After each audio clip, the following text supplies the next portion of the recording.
Welcome back to Phoenix International Raceway. It's the hottest spot in the country, and what a perfect day for racing.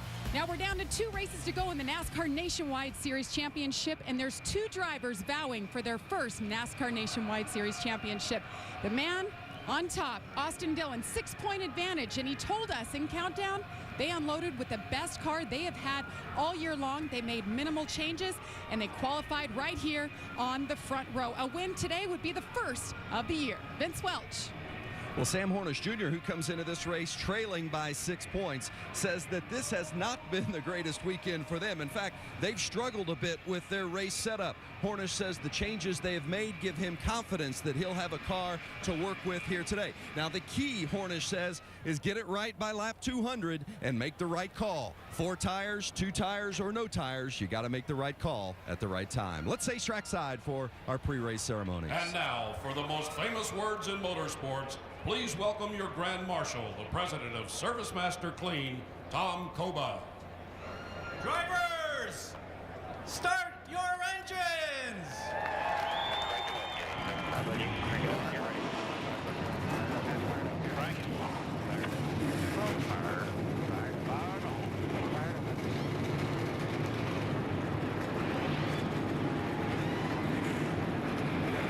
Ready to go with the second to last race of the NASCAR Nationwide Series season. 200 laps around the very fast and tricky Phoenix International Raceway Mile. Our ESPN in-race reporter on the day is a native of Bakersfield, California. He's run a lot of races at this racetrack, and he's won a lot of them too, including last November's NASCAR Sprint Cup Series race here when he slithered through oil to the checkered flag to score the win and avoid an accident that caught up many others. Kevin Harvick coming up next.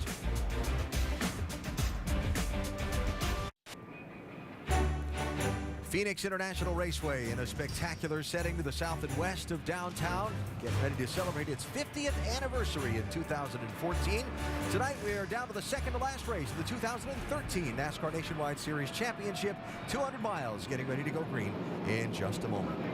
Down to the pit lane, here's Dave Burns.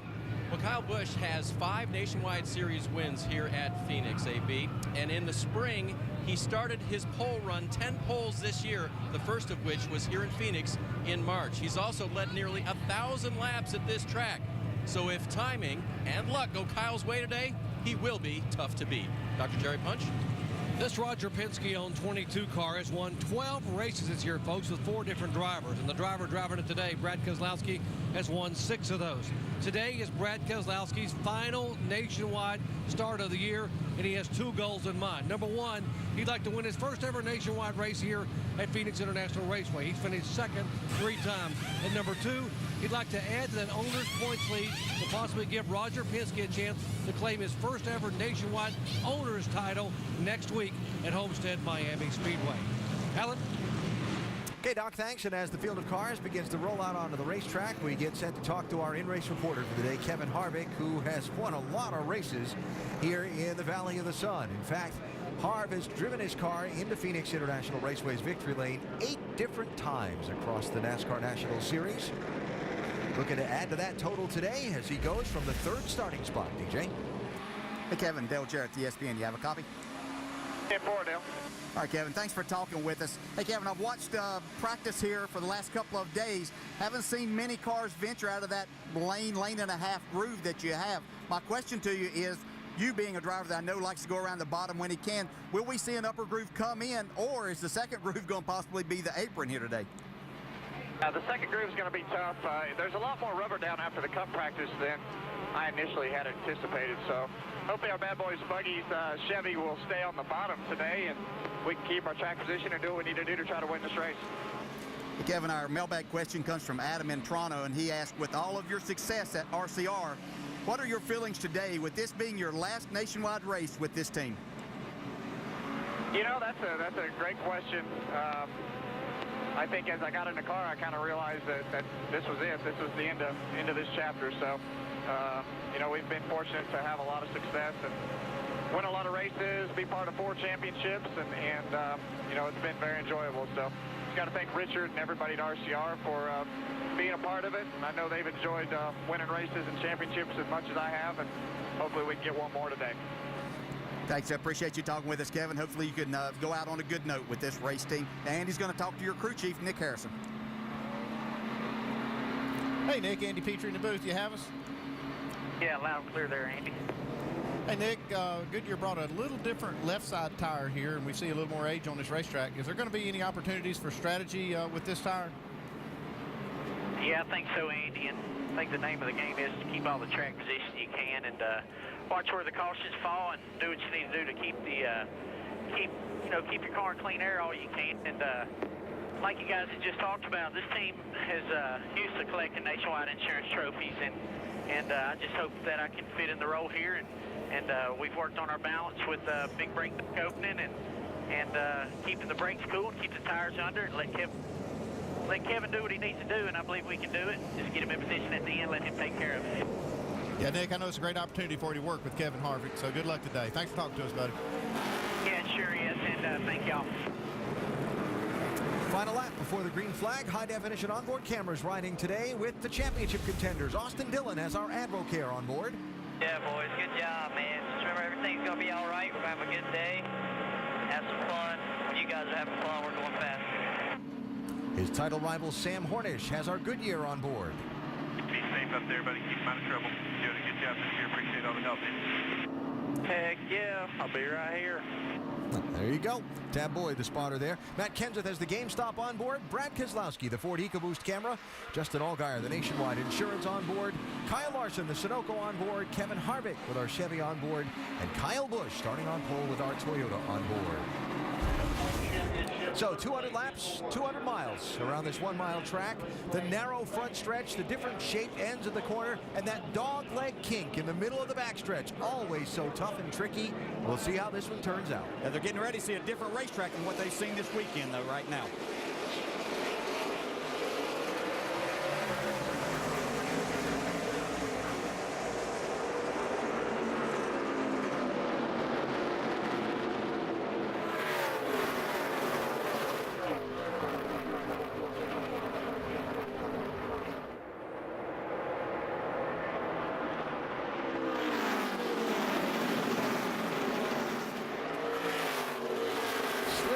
Slippery outside lane. You saw Austin Dillon get kicked back a couple of spots, and then Drew Herring in that yellow 20. And trouble into the wall. Turn 4, Eric McClure. Did he get the wall, or did he just go around? Oh, yeah, he got the wall. Got a piece of it there. Yeah. Running 28th, and the first yellow comes out on the first lap. Yeah, this track's just been sitting here, heating up for these drivers. Yeah, they had to start on the tires that they qualified on. Just no grip start this race. Yeah, it looked like Austin Dillon had thoughts of making that outside lane work against Kyle Busch. Went in there just a little bit hard. Got up out of the groove a little bit, but looked like Eric McClure found the track maybe to be a little slicker. He got up out of the groove. That's the problem here. When you get up out of that groove, it's a real price to pay. There's no grip at all up there once you do. Yeah, I talked to Matt Kenseth before the race, and he was just telling me he really would like that to come in, but it's so treacherous you can't get out of there. You just have no grip whatsoever. Well, the trend continues. First caution before lap 5, fourth time in the last 5 races since they remodeled this track. Early caution, Phoenix International Raceway in the ServiceMaster 200, the NASCAR Nationwide Series going under the yellow on the very first lap of the race. Take a moment, invite you to check out NASCAR.com/RaceBuddy for live race coverage from Phoenix today with 10HD, live race views, live chat, and live leaderboard. So the 1 lap of racing, the crash in turn 4 for Eric McClure. He's been on pit road a couple of times and has continued in the 14 car after some repairs, and you see the field doubled up here for the restart with Kyle Busch, now Kevin Harvick to his outside. First lap of the race, Austin Dillon got a little bit out of the groove in 1 and 2 and slipped back a little bit. Yeah, you just can't be overly aggressive as much as you want to be in that outside lane so you don't give up anything. You're probably going to cost yourself more by being too aggressive. We'll see just how hard Kevin Harvick's going to push it from the outside. Austin Dillon running 3rd. Sam Hornish, his rival for the title, running in 7th. Like yellow number 12, a little hard to miss on the racetrack here. It's going to be one of those days that inside lane is going to be a huge advantage on these restarts. A little fight for the bottom? Yes. Let's see if we can do more than one lap of racing. If at first you don't succeed.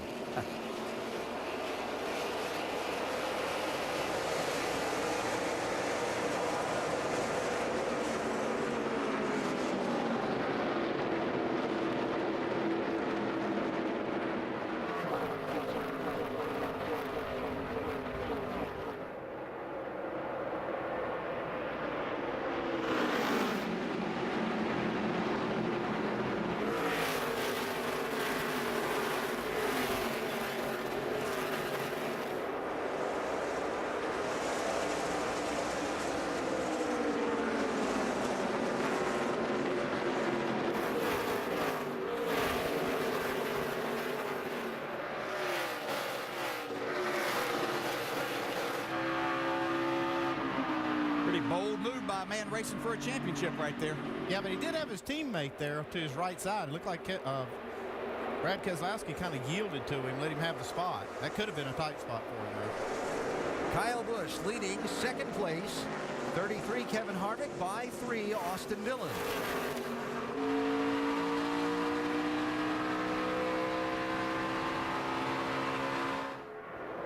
That's Matt Kenseth pressing Dillon for the spot. Kenseth driving the 18. Austin got to be really, really careful this time of the race. I think that some of that upper groove will come in a little bit more, and you can see Austin make it work right there. You don't want to get yourself in that position too many times. Good opportunity for Austin Dillon to test that outside groove with Matt Kenseth being on the inside. Somebody you can trust not to make a mistake underneath. It'd also be a good opportunity early in the race, that right there. Give the spot up, follow Matt Kenseth around here. Don't put yourself in that position this early on. One of the topics that got a lot of play in the garage area, both sides, Sprint Cup and Nationwide Series, a different left side tire choice that Goodyear has brought here for this race. It's a little softer, but how it matches up with the existing right side combination and its effect on the cars has a lot of people thinking they want to be conservative on the racetrack, particularly these teams like Dillon in the 3 that have a championship at stake. Well, I don't want to. This is a track that's had a history of right front tire failures, whether it's brake heat related to the bead. But you don't want to ruin your day by just overworking that right front. So if your car's a little bit tight, just kind of fall in there, find a good place, and get it adjusted. Yeah, most of the time it's not the tire's fault. It's the situation that you put the tire in, and you compromise that tire by your car not handling very well. Therefore, you're using more brake. Therefore, you create a situation. You see Keselowski take that spot back away from Sam Hornish. But I believe we will see some of those issues. We saw some of it last night in the truck series, and I believe we will see that today. The stagger is actually closed up in the rear, which makes the car drive off the corner better, but it can make it tighter in the center. Therefore, the drivers may have to apply some more brake in the center to get their car rotated, and then therefore that creates that heat you were talking about in the bead in the right front, and that creates an issue. Yeah, and talking to Nick Harrison, crew chief on the 33 Harvick, he said he was going to have a little bit more brake opening, just a little more cooling than they really thought they needed, just to guard against the possible bead failure. In this era of radial tire racing, don't talk about stagger much, but stagger the difference in the outside circumference of the right side tire versus the left side tire. The right side tire you want bigger when you're making left turns. Picture like a red Solo Cup. Set it on the table in front of you and push it forward and watch how it spins. Well, I never thought of it like that. That's a good explanation. You have thought of the red Solo Cup before, I know. It's a very small difference in stagger, though. It's only like maybe less than 1/10 of an inch. But anything that they feel like's not enough, you take some out, it can make the car push a little bit more. Justin Allgaier and Ryan Reed, the youngster we talked about, racing next season for Roush Fenway in the NASCAR Nationwide Series and racing with that type 1 diabetes and all he goes through to manage it, but certainly taking inspiration from the Eyes on IndyCar Series driver Charlie Kimball, and in turn now providing inspiration to others by chasing his dream despite having to overcome some things. Yeah, it's great he's getting that opportunity, and a lot of talent in this young man, but more than the talent is the desire to be able to do what he really wants to do. Michael Annett there challenging Reed for the 18th position. 20 years old, Ryan Reed, and his first Nationwide Series start here at Phoenix. Definitely not the first Nationwide Series start at Phoenix for Kyle Busch. In fact, in the race back here on March 2nd, Kyle overcame a pit road speeding penalty to dominate, led 142 of 200 in winning that race. This weekend, including the season finale for the Auto Club NHRA, Pomona, California, qualifying tomorrow morning, 2:30 Eastern, ESPN2. Final eliminations tomorrow night, 7 Eastern, ESPN2. See how it all turns out. Tomorrow, second to last race of the NASCAR Sprint Cup season, presented by Quicken Loans from here in Phoenix, 2 Eastern on ESPN. Jimmy Johnson on pole position. Matt Kenseth starting a little further back in the pack. And then next weekend, who's going to be the Nationwide Series champ? Final race of the year, the Ford EcoBoost 300, Homestead Miami Speedway, 4 Eastern time next Saturday on ESPN. That's the finale here in the penultimate round of the season. I get these looks, so I have to get that word in. Kyle Busch is out in front of Kevin Harvick by 2 seconds in 22 laps. Harvick second, Matt Kenseth third, Austin Dillon fourth. Brad Keselowski is running fifth. Remember a little while ago in Keselowski, Brian Scott in the 2 and Sam Hornish in the 12 were all 3 wide.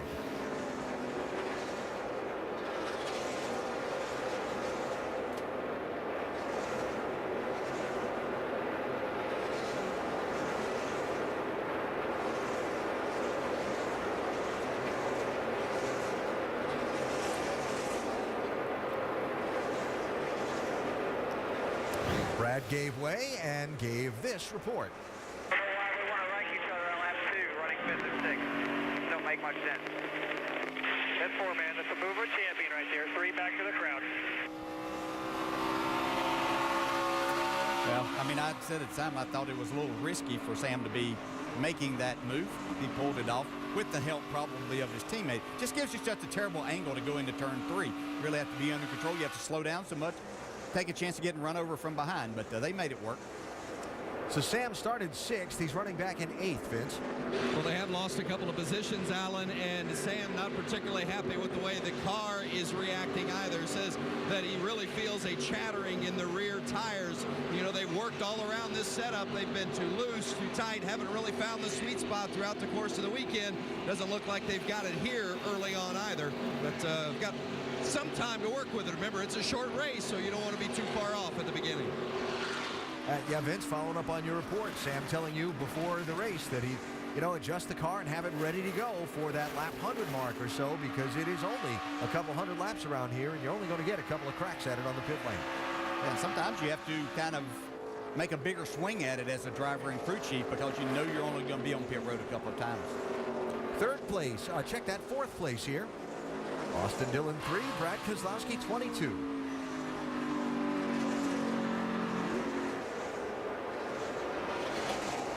Yeah, Brad's one of the quicker cars on the racetrack right now.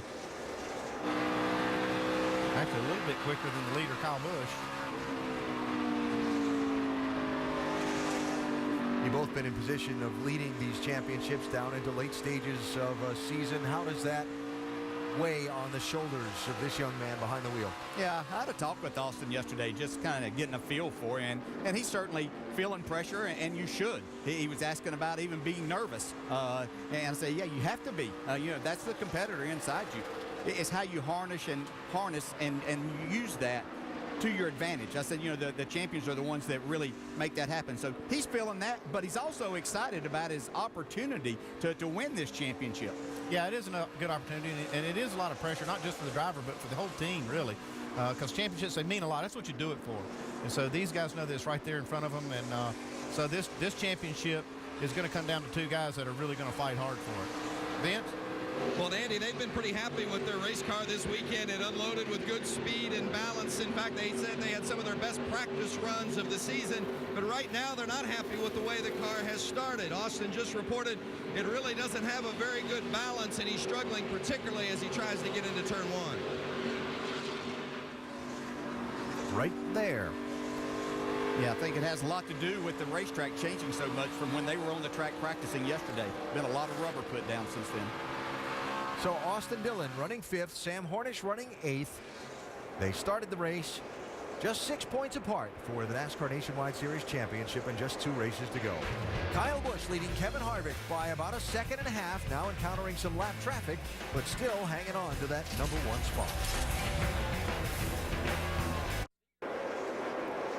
Kyle Busch leading the ServiceMaster 200 at Phoenix International Raceway. Don't forget, NASCAR.com/RaceBuddy has enhanced coverage from Phoenix today with 10 HD live race views, live chat, and live leaderboard. One caution on lap 1 for an Eric McClure spin in turn 4. Other than that, we've been green, and Kyle Busch has led every single one of the laps so far. Kyle looking to make it a dozen. Kyle owns the record for most wins in a season in the NASCAR Nationwide Series. That's 13. He can equal his own record if he can win both these last 2 races of the year. The Penske cars racing for position. Ryan Blaney trying to overtake Sam Hornish for 8th place. Once again, seeing Ryan Blaney do a nice job with the limited number of opportunities he gets to run in this Nationwide Series. He's running very well in the trucks this year. Very talented young man looking for that right opportunity to race all the time in this series. Big win for Ryan in September, and really did a lot for his reputation and I'm sure his confidence within this Penske organization as you see him overtaking Hornish there for the 8th place. You know, when you only get a handful of shots in a car during the season, and I understand that car and that team have done a lot of winning with a lot of drivers, but for a young guy like that to get in there at Kentucky and win the way he did, that's pretty impressive. It really was, and he seems to handle pressure real well.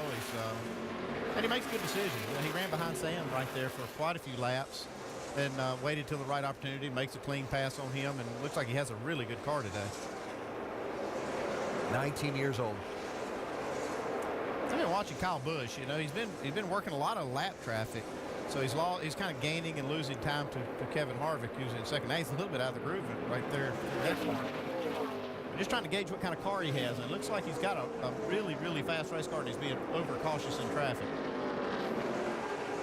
Putting Travis Pastrana a lap down. Pastrana running in 23rd place. And an update on our race leader from Vince. Well, they've been pretty happy with the race car. Kyle says a little bit of chattering on landing, but being more picky than anything in that regard. Certainly likes the car, and this has been a racetrack that he and crew chief Adam Stevens definitely have their hands around. Kyle, a 5-time winner here, and Adam Stevens has been the winning crew chief the last 2 times here from the pole, and of course they start from the pole again today and have led the whole way. Dave Burns? So, Vince, other than the 54 being outstanding, why can't this 33 of Kevin Harvick catch him right now? Well, the adjustments they made to the race car have worked. The problem is sometimes when you have something that's good for you, there are side effects. They needed that car to turn a little bit better in the center of the corner. Nick Harrison, the crew chief's worry that I would kill the forward bite off the corner, and that car is now loose from the center of the corner off when Kevin tries to give it gas. AB? All right, Dave, thanks. So Nick Harrison getting his first opportunity to work with Kevin Harvick in one of these Nationwide Series races, and for now, the last. Yeah, it's like I said, it's a good opportunity to get a chance to work with somebody like Kevin Harvick, especially here at Phoenix, where he's had so much success. But at this point, it looks like Kyle Busch has just kind of got him covered.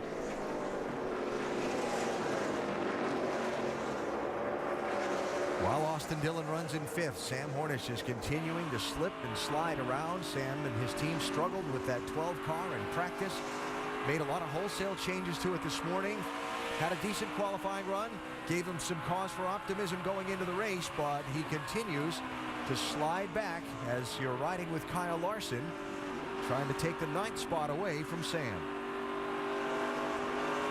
Yeah, Sam and his team are going to hope for a caution that will allow them to make the changes that they need on this race car, because they're going to have to take a pretty sizable swing if they don't want to lose too many points here.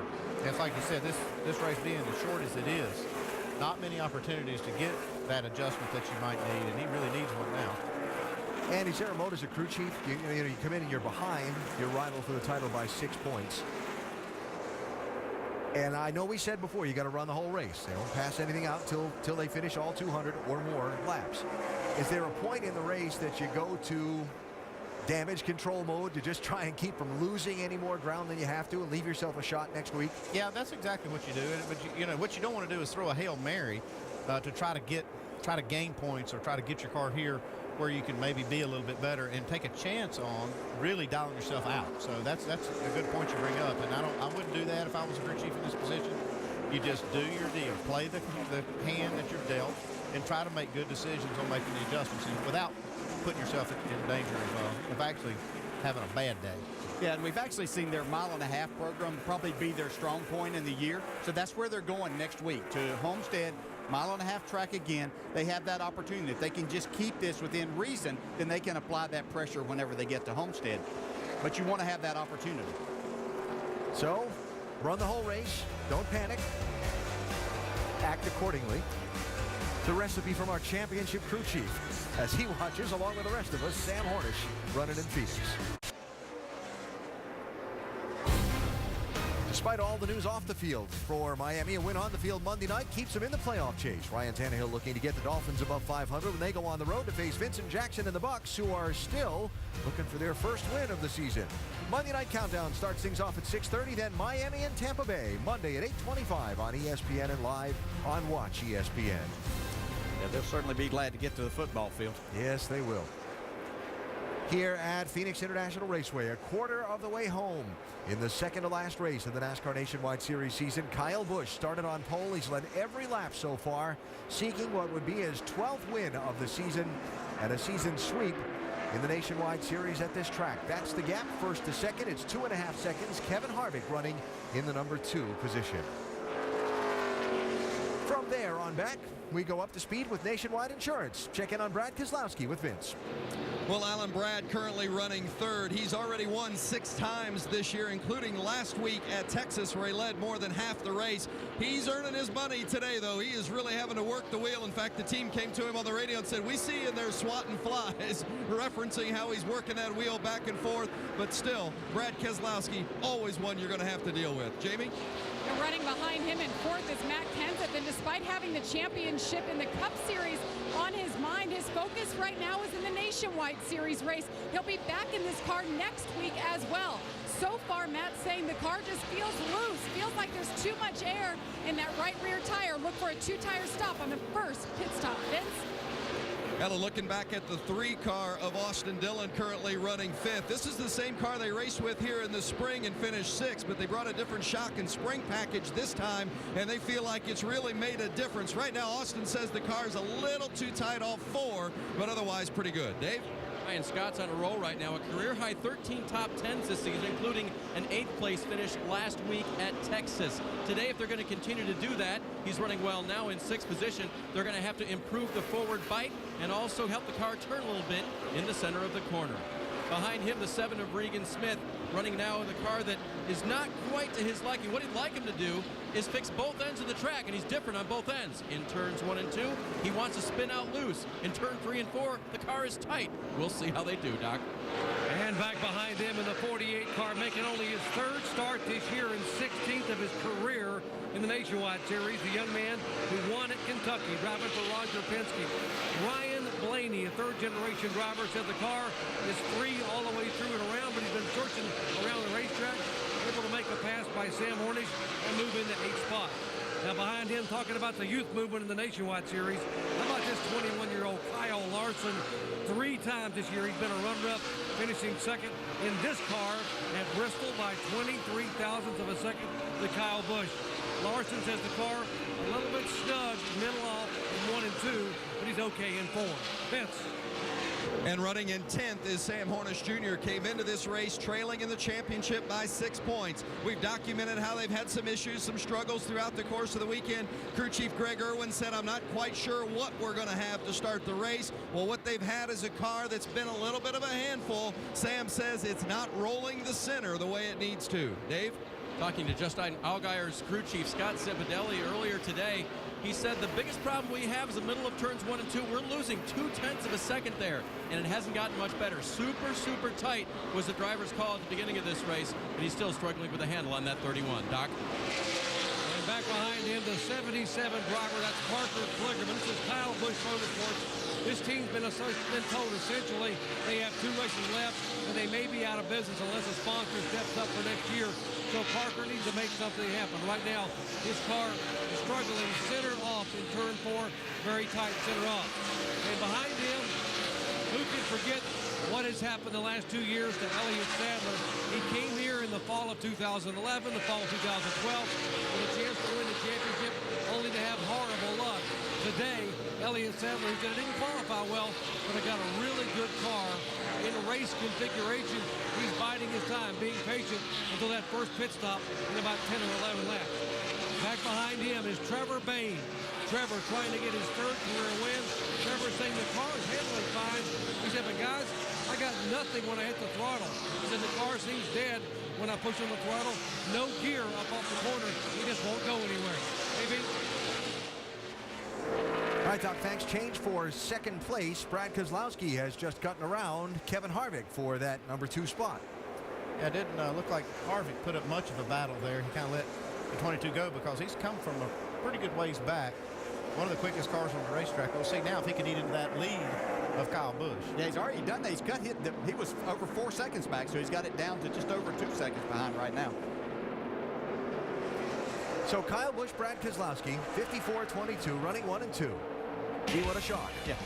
It's kind of been the story about the last 3 months in the NASCAR Nationwide Series. Long way to go in this one, though, and Kevin Harvick still right there in third.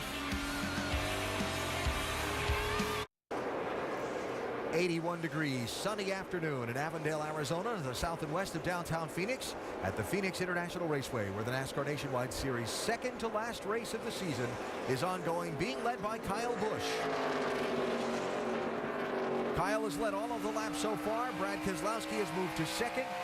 The owners or team championship between these 2 cars, the Gibbs 54 and the Penske 22, has flopped back and forth lately. Actually, a couple of really big swings from a big lead for the 22 to being behind, and then back to a big lead after Kyle had that tire go flat in the spin out and crash at Texas last Saturday. Yeah, it has been. They've raced so close together most of the time, but it's been the couple big swings whenever there were issues at Kansas and then again at Texas last week. Yeah, and we know that one of the issues is, was an incident that was very controversial between these 2 teams, at least on Brad's part. Yeah, and one that I'll assure you that 22 driver has not forgotten, as he told me last week. Talking about Brad and Kyle getting tangled up, racing for second place in the race at Kansas Speedway back about a month ago. This was the way it looked. And Brad didn't think too much of that move. Kind of let the crew members know as he was going by. And so here they are running first and second again. By the way, these 2 teams have won 12 of the last 13 races between them. Yeah, I thought today we'd see, and it's still early, I thought we'd see the Childress cars, especially Harvick, be up there to be able to break this up. You know, and Kyle has done most of the winning, obviously, for the 54. It's been in the car most of the time. This 22 has just been outstanding, the job that Jeremy Bullins and his race team have done with different drivers and the winning. And now we see, as Brad kind of got boxed in there, Harvick taking advantage of that to get back to second. I think he must have heard me talking about that, breaking them up. That's what he's doing right now. Yeah, Brad got caught in some bad lap traffic there. It's a momentum racetrack. You can see Harvick struggling with his car on the exit of the corner right there a little bit.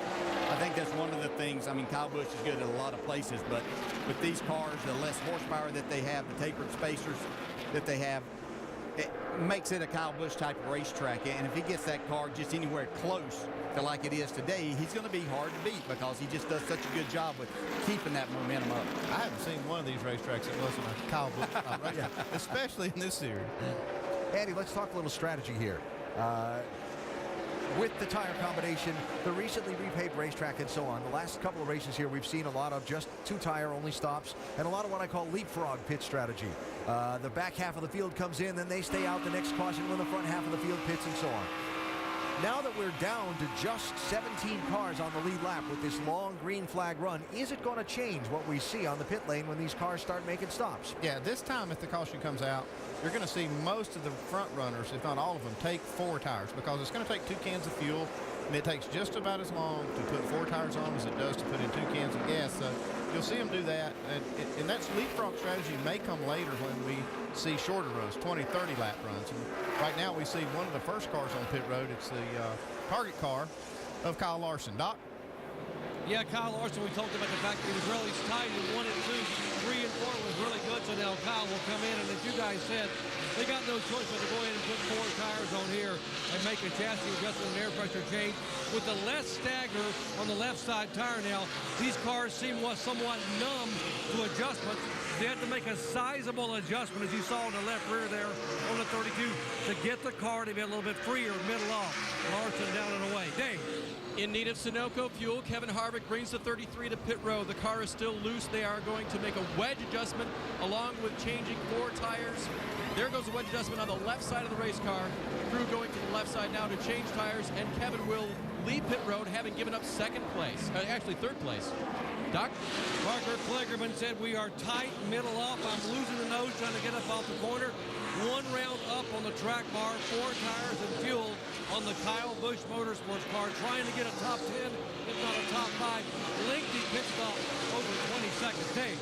The 7 car ran 7th most of this run. He'll get a track bar and wedge adjustment in addition to the 4 tires and Sunoco fuel.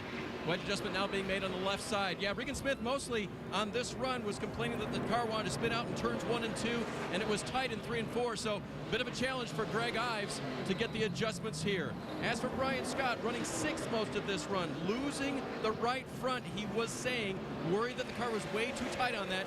He enters his pit box right now. More turn in the center, more drive off. He'll get an air pressure adjustment for that. Vince? The 3 of Austin Dillon is on pit road. He's your championship points leader. Said he needs more side bite. He talked earlier in the run about his entry, but he says actually the car is loose off. That's been more of an issue for him during that run at the late stages. 13.3 on the stop. Doc?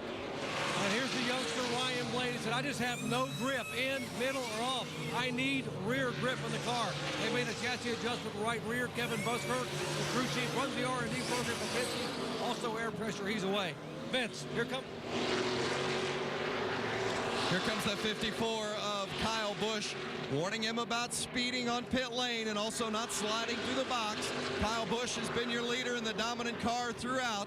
They remind him that he's got to get it full, making sure the fuel man, the gas man gets plenty in it. They're going to make a chassis adjustment to help him out as well. It's a 4-tire change for Kyle Busch. So far, so good. A very clean stop, waiting on it to be full, and there it goes. Kyle Busch in 14.3. The 22 is also on pit lane. That is Brad Keselowski, a little bit free on the long run, but he liked it as it was getting late in the run. And there's Keselowski leaving pit lane after a 4-tire change. Vince, thanks. Sam Hornish stayed out to lead a lap, get a bonus point for the championship. Now he's in. Vince? Sam just needs the car to turn better, particularly the front of the car in the center of the corner. Said it's just over on the right rear a little bit too much in the turns, so they're going to make an air pressure adjustment, air out of both right side tires. 4-tire change for the 12 of Hornish, and he's down and away. Doc? And here is Trevor Bayne. We heard Trevor comment earlier on the radio that the car just didn't have anything. When he hit the throttle coming up off the corner, it was dead. It wouldn't pick up, had no torque. They're going to make a adjustment to try to give him some more rear bite coming up off the corner. Left side tires going on. Going to get it completely full of Sunoco fuel. Good stop, just over 14 seconds for Trevor Bayne.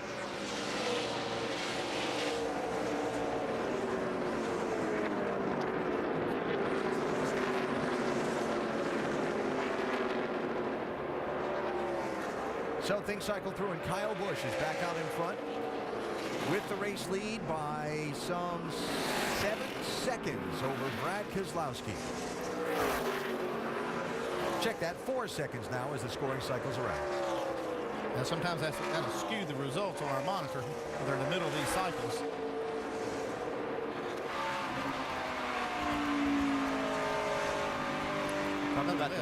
Nonetheless, it looked like the 54 did stretch it out a little bit of his lead, making that green flag stop, which is one thing that Kyle Busch is so good at. Yeah, and I'm not sure about the 12 staying out there that long, trying to lead a lap.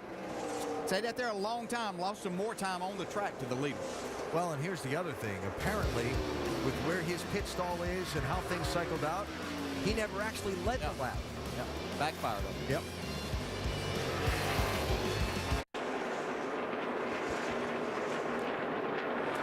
Don't forget, coming up later tonight, you can see qualifying for the Auto Club NHRA season finale out in Pomona, 2:30 Eastern on ESPN2. Then the final elimination Sunday night at 7 Eastern on ESPN2. Tomorrow, second to last race in the chase for the NASCAR Sprint Cup. Our telecast presented by Quicken Loans from here at Phoenix. That starts at 2 Eastern on ESPN. Next weekend, the champion is crowned in the NASCAR Nationwide Series. Ford EcoBoost 300, Homestead Miami Speedway, ESPN at 4 Eastern time. Who's going to have the upper hand when we come out of this one? Here at Phoenix today, right now, it is Austin Dillon running 5th and Sam Hornish running back in 11th place. Kyle Busch, your race leader, led every lap so far except a couple during an exchange of green flag pit stops a minute ago, and he's got a 5-second pad on Brad Keselowski, who runs second. You know, this kid keeps at this for a little while. He's going to get pretty good at it. He's figuring it out, you know, at most of the tracks. 11 wins this season in the Nationwide Series for Kyle. Over 1,000 laps led here at Phoenix just in this series today.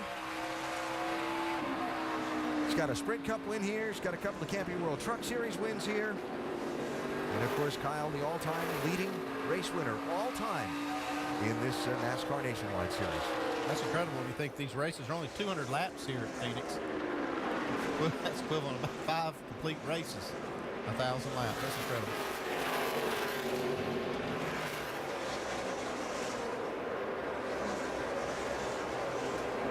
So while things are going quite well for Kyle Busch, they're not going quite so well for Sam Hornish, who's back in 11th. We got no right rear support. We're soft now than what we were before. We won't need to do 2 changes at once. Yeah, he just needs some help. His car's just not as good as he needs it. Thinking about maybe a couple of changes. Yeah, they really need a caution where they can work on That's what I was going to say, yeah. Instead of having to do the pressures of just trying to spend as little time on pit road as you possibly can. You know, his biggest problem is Austin Dillon and that Richard Childress race team is doing exactly the way Richard Childress would want them to do. Make the other team beat you. Don't beat yourself. And Austin Dillon understands that. He knew his instructions going out there, and he's solidly doing his job today, and it's putting a lot of pressure on this team of Sam Hornish. Early part of the race, Kevin Harvick ran second. Brad Keselowski chased him down toward the middle of the long run and passed him. Now after the pit stops, early in this next run on tires, Kevin Harvick putting a little heat on the back bumper of that 22. Yes, I don't think the strong suit of the 22 is the short run. I think they're set up for a longer run. Their problem is they're going to have to at some point try to deal with Kyle Busch, who seems to have both of those things figured out. Yeah, as a matter of fact, I watched that run. These tires don't give up a lot of speed. As a matter of fact, I watched the lap times that Brad Keselowski was putting down, and he ran faster lap times toward the end of that run than he ran at probably the first 25% of it. So, yeah, if they have a long run, I think Brad's in good shape. Looks like Harvick's car might be a little better in the short run. Longest green flag run since they reconfigured this racetrack. It's now the 5th race weekend on the new configuration, where they added the progressive banking to the corners, moved that backstretch dog leg out 95 feet further away from the front stretch, and sharpened the radius of that corner. Widened this front stretch by 10 feet, and so what has been a little bit of a rough and rugged place since they did that has produced a long green flag run here today. I'd say I'm surprised. I really thought these teams were going to be throwing a real curve, and I think some of them were, but I thought that it would create some more contact and issues with these drivers and having some problems early on in this race. Justin Allgaier making his way up through into the top 10, but a nice run trying to take over this 8th spot. Regan Smith. That first run of the race, I was watching where Justin was running, and I'm thinking, oh boy, that's, we expect to see him a little closer to the front than that. And then now it seems like whatever adjustment they made on that pit stop has helped this 31 car come to life a little bit. It's nice. It's fun as a driver when you get that adjustment made. You go back out there and your car's better, allows you to go make passes. This is a fun racetrack to attack and be able to make passes and things, because you really have to work as a driver, and you know that you've got a lot to do with the outcome.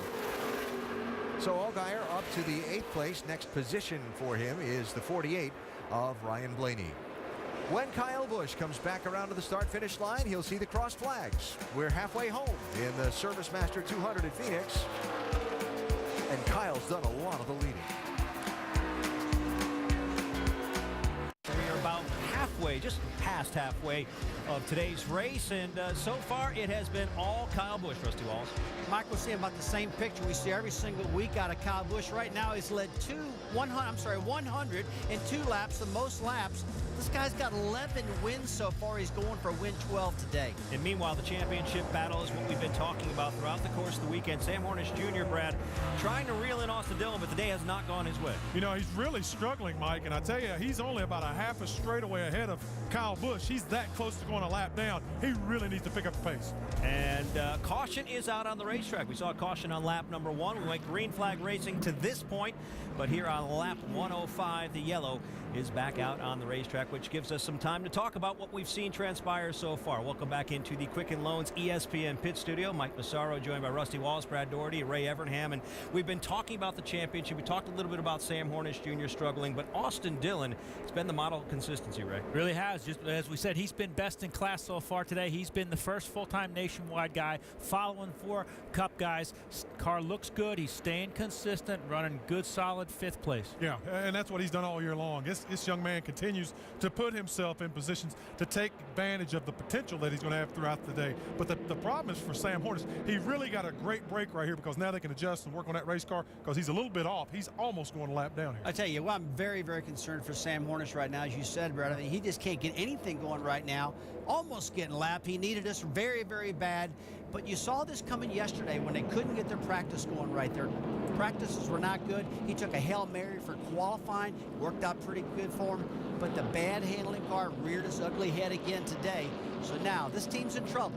They got to go to work hard on this pit stop and try to right this ship. I'm real concerned about this 12 car at the moment. You know, the Nationwide Championship battle isn't the only one we're talking about this weekend. The Sprint Cup Series Championship, pretty hot topic too. And you might imagine a lot of people are watching this race, including the crew chiefs involved in that battle, Ray. Right. These guys, you don't necessarily have to be in this race, but guys like Chad Knaus and Paul Wolf and Jason Radcliffe are walking up and down pit road right now, and they're looking at this new left side tire just like they were doing at Texas, so they can get a good understanding. They're talking to the guys, how's it reacting to pressure, wear, and changes to be ready for tomorrow. Well, still lots of racing to play out here still in Phoenix, and the guys covering the action, Alan Bestwick, Dale Jarrett, and Andy Petrie had the best view of it. Pit stops are about to come. Mike, thanks. All the lead lap cars coming in. They were just in around lap 79 or so, and about 30 laps later for this set of stops. Should see a little more strategy here. Vince? Well, they're all coming, and Kyle Busch just got the word, do not slide the tires. It's going to be right sides only for Kyle Busch in the 54. Busch says the car is a little free in and off, and that's it. Slight chassis adjustment for the 54 as well. The 12 car is in, 2 free on entry, and as Rusty said, they have had an issue today, and Sam Hornish hasn't been happy all day long.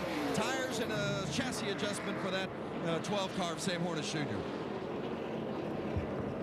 Vince, thanks. So we'll give our pit reporters a minute to just follow up on a couple of things, and then we'll go back and double check. There were some that just got left side tires on those stops, some that just got rights, and the running order going to be shuffled just a little bit when we go back racing in a minute.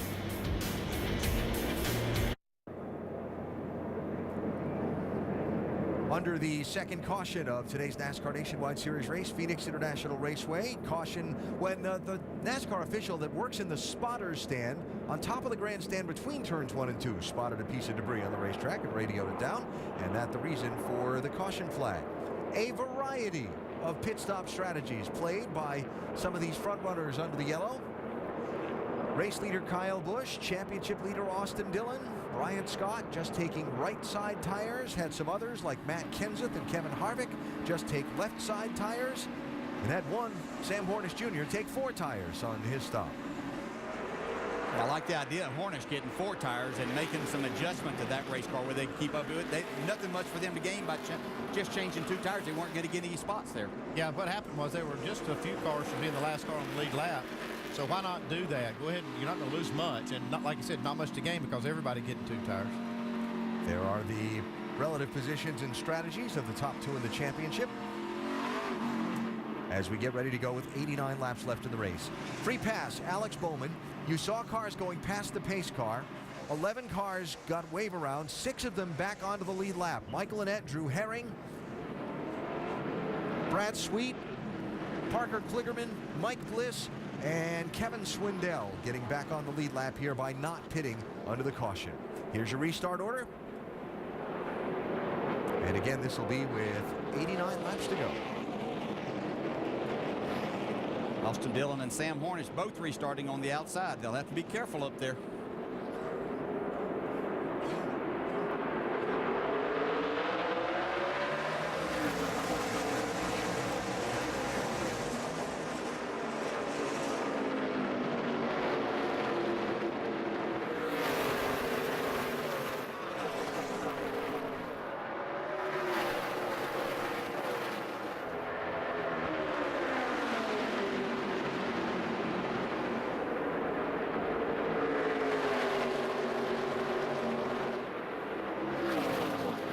Keselowski squeeze in front. He does. Brad Keselowski, using that outside lane, gets the lead from Kyle Busch. I'll tell you, that was very impressive in my opinion. See, Kyle out of shape right there, a little high on the exit of 2. He's going to lose another spot.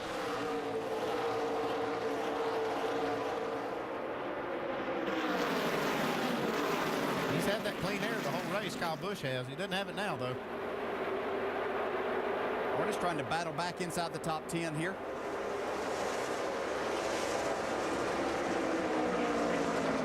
While Matt Kenseth has that inside lane below Kyle Busch. Now Kyle's going to get him cleared and hang on to the number 3 spot. Austin Dillon taking the shortcut. And a big bobble. Yeah, that's just, you can see the angle that he went in there. You just have to jump on the brake. That upsets your car so much. Have to be careful. He was fortunate he had a teammate right behind him and gave him a little room there in Brian Scott.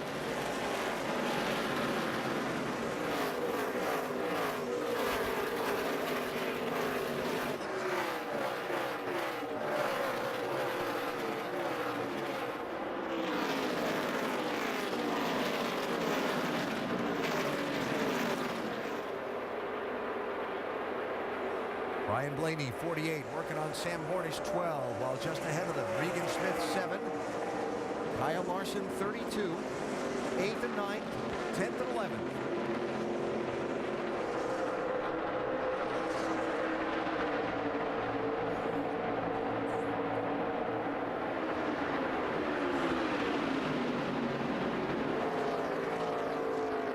At this point, it doesn't look like they really did a whole lot for Sam Hornish in this 12th car.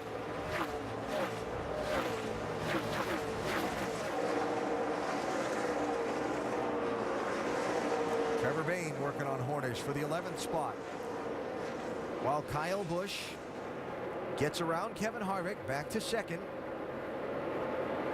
About a half second behind Brad Keselowski. You can just see right there the distance that Kyle was able to drive his car in a little bit further and let it roll. You can see Harvick got to be on the brakes and getting his car woed down to make it turn, while Kyle could let his car roll, carry the speed, and the car still turn and get the drive off that he needed.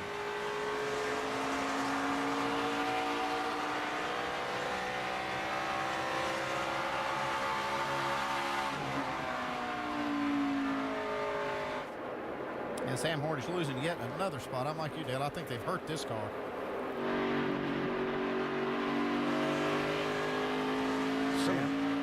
Sam back to 13th and being challenged there by Elliott Sadler. That's for a position. Sadler in the 11th. Not too good right now for Hornish in this 12, Vince. Well, they just haven't been able to make it any better despite the changes. He's still complaining of the same issue. 2-3, no side bite, can't get it to turn in the center. They made wedge and air pressure adjustments on the first stop, track bar and air pressure adjustments on the second stop, but still going the wrong direction in that 12. 3 and 4 got away from that 11. Spotter Tad Boyd trying to encourage him up front. Kyle Busch is closing in a hurry on Brad Keselowski. I think Kyle Busch has a car that's at least a couple of tenths quicker than anybody in the field. I don't think he's going to be able to I don't think Brad Keselowski's going to be able to do anything about this. No, I think he's just showing Brad you're not the only one that can make a pass on the outside here. Well, I think Brad just let him have it. That's what Brad would say anyway.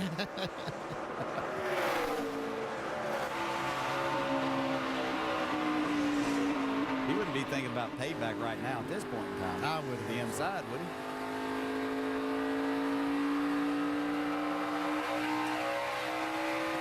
If he thought about it, he didn't do it. So Kyle Busch back out in front.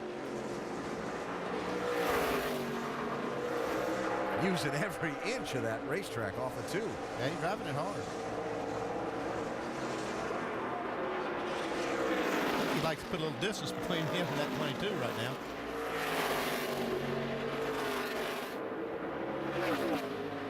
He had to be thinking in his mind when Brad kind of gave him that outside. What was the motive for Brad pulling to the inside and giving him that spot there?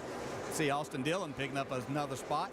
Matt Kenseth, Matt coming back, trying to come back to the inside, but that would be another point for Austin if he can keep that spot alive.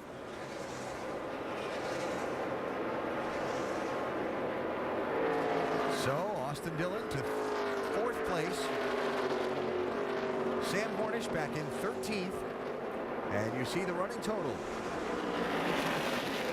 on the top of the screen as we continue with 77 laps to go. Second to last race of the NASCAR Nationwide Series season.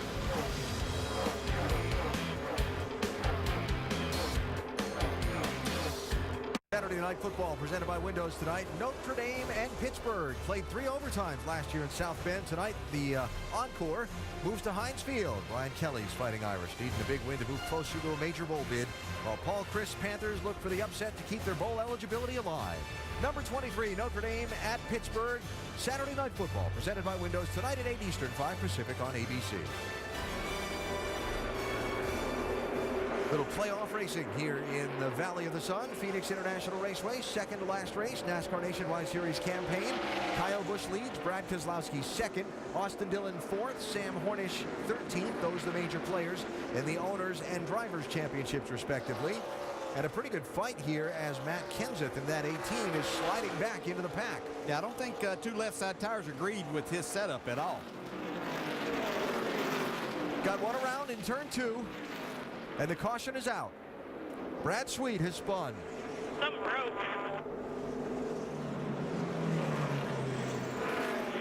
Come on. Brakes broke.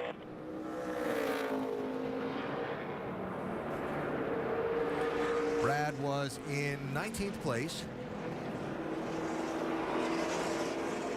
Had some brakes, but it broke like maybe at 1 caliber or something.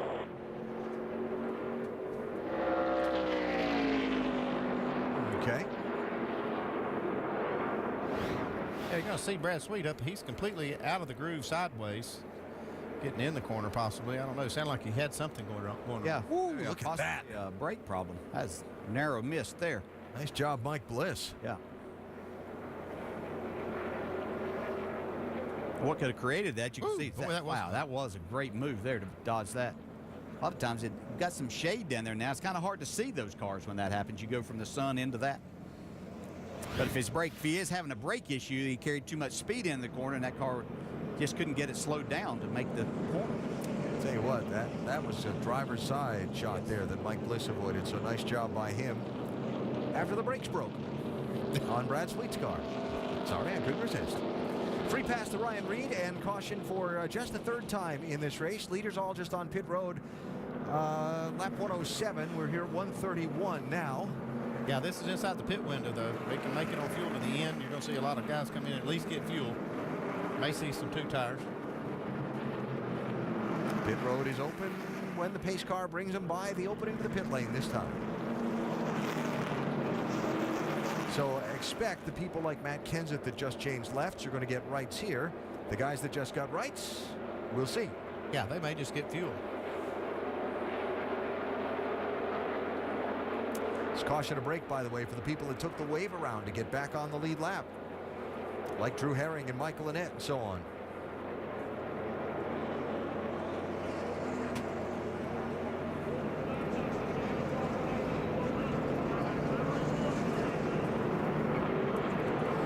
Vince? Brad Keselowski comes in. Keselowski leading the owner's points in this 22 car. He says it's still a little bit too free and he needs some help on the entry. Chassis adjustment, 2 tires. Also the 54 is in. That's Kyle Busch. The 3 is in as well. Busch, by the way, took on 2 tires and track bar. He's a little bit too free. The 3 car of Austin Dillon, 2 tires only.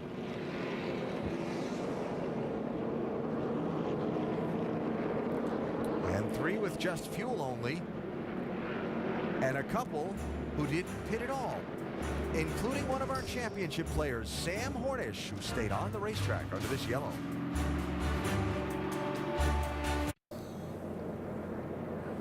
Austin Dillon is used to being on the big stage. Yes, he's just 23 years old, but he's already been in the Little League World Series. A big stage at that point in life, and he's already won a NASCAR National Championship, the 2011 NASCAR Camping World Truck Series champ. Now, fighting with the former Indy 500 winner, Sam Hornish Jr., the Ohio native, 34 years old, the 3-time Eyes-On IndyCar Series champ. And now, after that huge win in the Indianapolis 500, looking to add a NASCAR Nationwide Series champ to his resume. Right now, strategy being played under this caution by Hornish's team has him leading the championship. As Sam is running second on the racetrack, he did not pit from 13th place under this caution flag. Just get you some track position here. We'll see what track position does here. Gonna go back any further than you were, and you're good to go on gas. I'm not sure there's enough clean air in the state of Arizona to help his car right now. We'll see. It's been a tough go so far. They've made it work all year though, so I guess if your car's not that good, you got to take a chance at some point. Are you trying to say there's a spark problem? No, the air's pretty good. I'm just concerned about his car. I'd like to have worked on it. So Trevor Bayne and Sam Hornish stayed out under the caution flag. Fuel only for Justin Allgaier, Regan Smith, and Brian Scott. And Kyle Busch, even though he just changed 2 tires, is back in 6th place for this restart that's going to come with 64 laps to go. This could get interesting, slipping and sliding around. You have those tires that kind of hard and they heat, cool down. See what happens here.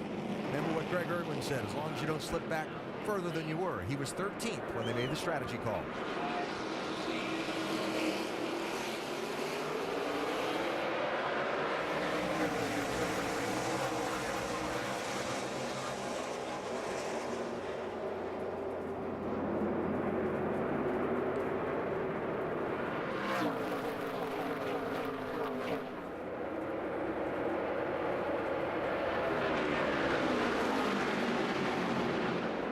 They're not going to make it through turn 3. Trouble.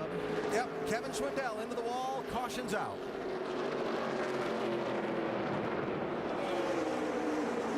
Yellow's out, back it down, keep it up top. Didn't hit that hard, just hit right rear, right front, steering wheel. Kevin Swindell running in 13th. Kicked up out of the groove and into the outside wall, while ahead of him, Justin Allgaier was charging for the lead, and Kyle Busch was charging from 6th to get as far ahead as he could. Right here is Kevin Swindell on the outside of Parker Kligerman. Oh, got a little help from Drew Herring. Yeah, that could have happened anywhere back through there, though. That's one of the wildest restarts I've seen watching.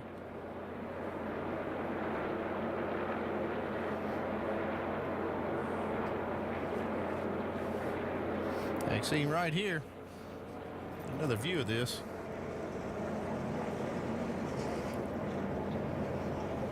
Oh, Kyle Larson barely got through. Just in the nick of time he was, yes. Yeah. But there were at least 10 cars down on the apron going through the dog leg back there. I was wondering, I didn't think it was going to turn out very well, and certainly didn't. Your finely tuned racing instincts told you that that was going to be trouble? For a wild guess, one. Well, quickly back onto the caution again after this race ran 100 laps consecutively under the green flag. We've now had a couple of them, in actually 3 of them, in pretty short order. So Allgaier threw Trevor Bayne to the lead. Sam Hornish back in 3rd. Kyle Busch from 6th to 4th. And Austin Dillon 7th after that brief spurt of racing. Yeah, Justin Allgaier might not win this race, but he's done an outstanding job driving his way up towards the front and getting himself in this position right now. No takers on the pit lane from the leaders. That's Nelson Piquet Jr. going to get a lap back with the free pass. Restart the ServiceMaster 200 at Phoenix International Raceway for the NASCAR Nationwide Series. Don't forget NASCAR.com has all your latest NASCAR information. 59 laps to go. Justin Allgaier with Trevor Bayne to his outside. Sam Hornish lined up on the inside of row 2, inside of Kyle Busch.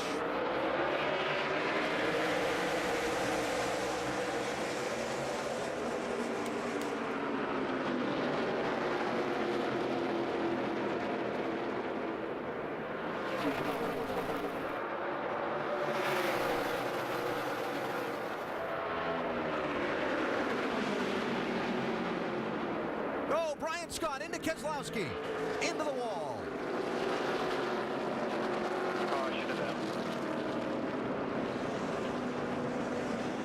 Heavy left rear damage.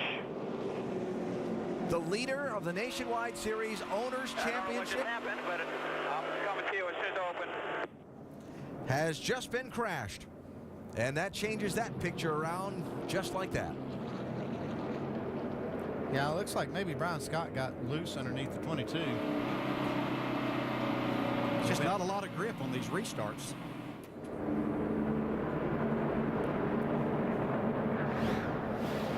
You see right here's Brian Scott. He's actually going to be on the bottom as 22 has a run getting in the corner. You can see he's ahead of him as they enter the corner. As you can see, Brian was having to turn to the right, keep from spinning his car out. Got into the left rear of Brad Keselowski. Ooh, big shakeup in those owners' points now. You can see Brian Scott down here on the bottom.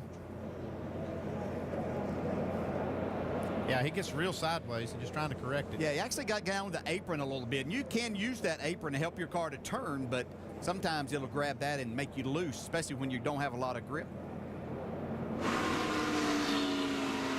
Solid lined up left. Solid left. You got to spin. Caution to them.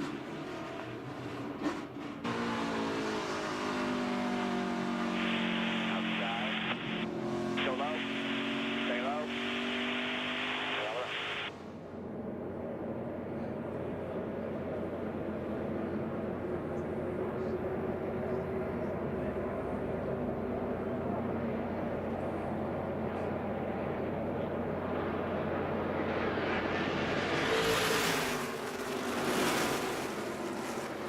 I'm afraid he has quite a bit of damage there, chassis damage on that left rear. You see him trying to fix the body and all that, but they're going to have to work on that chassis a little bit. So a mistake racing for 5th place impacts literally the Nationwide Series Owners Championship. Brian Scott into Brad Keselowski. No, I mean, I was just sideways. I must have had dirt on my tires. Just go apologize. That was the thing that swapped in something as soon as I went in the corner. I couldn't do anything.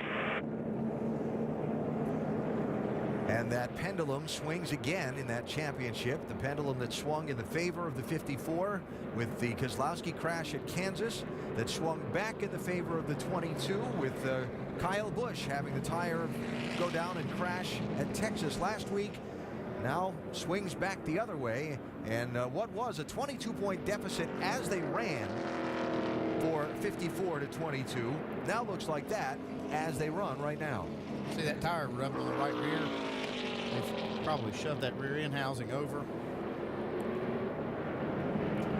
And you know what this means is down by the 22 team transporter during qualifying, and one of the crew members said to me, you know, we have to finish around that black car today, meaning the 54. Well, they've got some troubles right now with 55 to go. Kyle Busch running 3rd, and let's check in over to the Quicken Loans ESPN pit studio with Michael J. Massaro.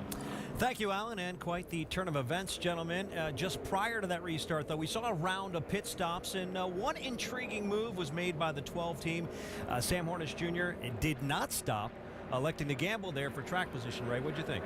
Well, Michael J., I thought it was a good move. You know, we said Sam Hornish was struggling. His car wasn't handling. When the car's in traffic, it's hard to get that sorted out, making an adjustment. Crew Chief Greg Irwin said, let's stay out. You're good on gas, which is a question that we have. You're good on gas. Let's see what track position does for us. Good call. Yeah, gaining those spots on pit road, I think, is vital for Sam Hornish and this team to have an opportunity to possibly win, simply because now he can pit on sequence with the leaders if he has to under these cautions, because I think we're going to see more caution. Gives him an opportunity to catch up track position-wise. Tell you what, Brad, I've been paying a lot of attention to that apron down the back straightaway. Yeah. I was real concerned about that before the race started. We saw Drew Herring get on an apron, get in turn 3 really deep, get in the back of Kevin Swindell and take him out. Now we just saw Brian Scott touch the apron going into turn 3, lose it, and gets up and takes out Brad Keselowski, which was a big deal. So I would tell you, all the Cup drivers watching right now, they really need to be careful with that apron, because that sets up a big disaster, it seems like, in turn 3. And you know what's fun about this, Mike? When all this leapfrog pit strategy was going on, Rusty and I were arguing back and forth, and we came up with about 1,000 different things that could happen. So we really don't know what's going to happen. This is going to continue. Track position is going to be important, and pit road is going to be as critical today as we keep saying it's going to be tomorrow. Getting that track position and playing this tire strategy versus fuel strategy is really fun to watch. Now, unfortunately, we don't have a time allowed to go through all those 1,000 scenarios. Got a race to watch. We're going to have to figure out what happens. We're going to throw it back up to Alan. I don't know his middle initial, Bestwick. Maybe? Unfortunately or fortunately, I'm not sure. All right, so we're going to go racing with 53 to go. They continue to work to try and get the 22 in raceable condition, while Kyle Busch runs 3rd. And for the Drivers' Championship, Sam Hornish is 4th, Austin Dillon is 6th, Justin Allgaier and Trevor Bayne going to lead this field back to the green. They traded some paint off turn 2 on that last restart. Let's see this one.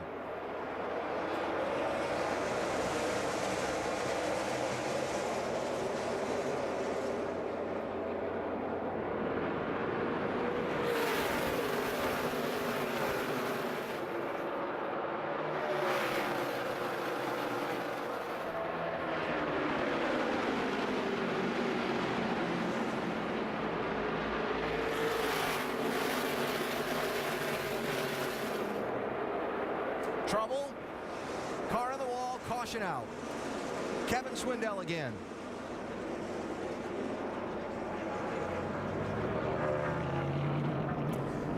So after running 100 laps consecutively under the green flag,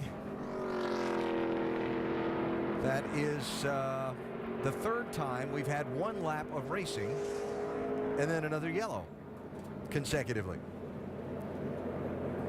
Kevin running in 19th place when... Yeah, he's fighting a damaged car already, and I'm sure that it's not driving well. We just talked about how little grip there is on restarts, and you have a car like that, doesn't make it much better.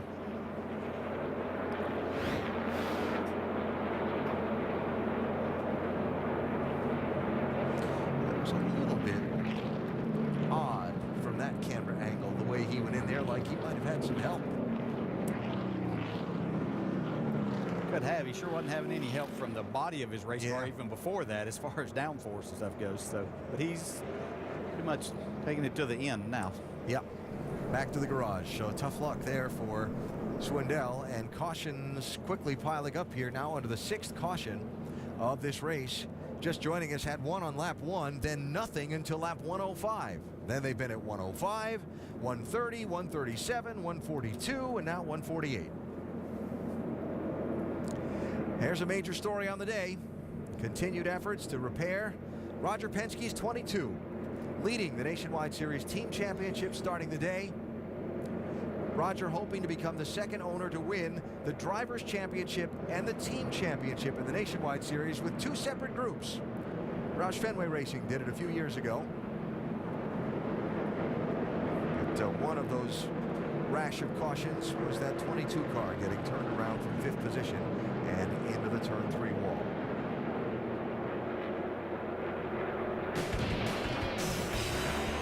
What will the next restart bring? More mayhem, more carnage, more chaos?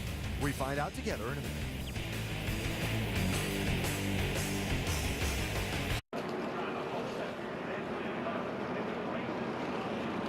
Beautiful, sunny, 82-degree day in the Valley of the Sun, Phoenix International Raceway. You know, they say that during daylight hours here, The sun shines clear of clouds 85% of the time, year-round. Beautiful place. Not a bad spot. Beautiful setting for a racetrack, and the second to last race of the NASCAR Nationwide Series season playing out under these gorgeous conditions today. Justin Allgaier leads, Kyle Busch second. Championship contenders are 5th and 6th. Austin Dillon ahead of Sam Hornish Jr. They just said the 3 is in front of us. How is that even possible? That can't be right. He was never even all the way up beside me. He was never beside you. That is unbelievable. Please double check 3:12. Well, they did. And they said 3:12 is the order for the restart. At the moment of caution, you go back to where the last scoring loop was.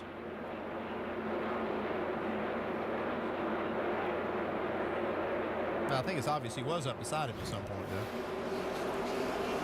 So there they are running side by side for the restart. 47 laps to go. I think the big difference there is the 3 got the inside and the 12 had to restart on the outside. And for the lead, Kyle Busch, Justin Allgaier, and Trevor Bayne.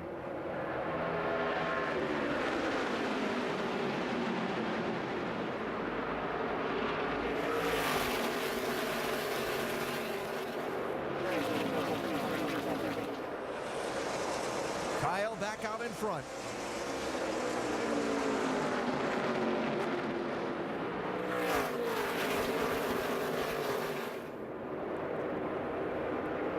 Dillon for 3rd place in the 3 on Trevor Bayne in the 6. Yeah, that move once again. If you're going to make that move down the back straightaway and go down on the apron, you're not going to have that angle to the corner. You're just going to have to slow down and hope that that driver behind you is going to give you room. You can't keep driving it in the same distance that you did before and expect the car to turn. Kyle Larson into the wall. Caution out.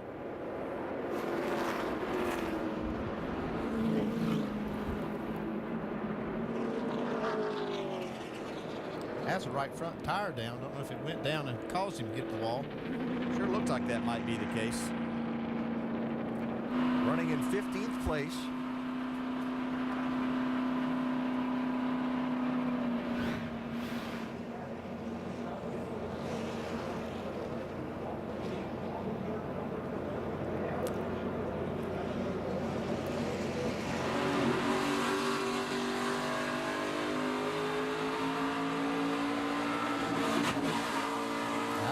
Tire down. The right side pretty hard here. Yeah, you got right front down. Right front down. Yeah, it looked like that tire going down was created by him getting out of the groove just a little bit.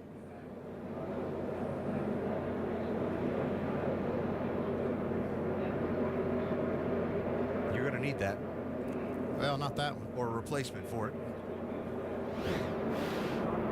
Well, tough luck for... I don't know if it was down before I hit the wall or what, but I hit hard.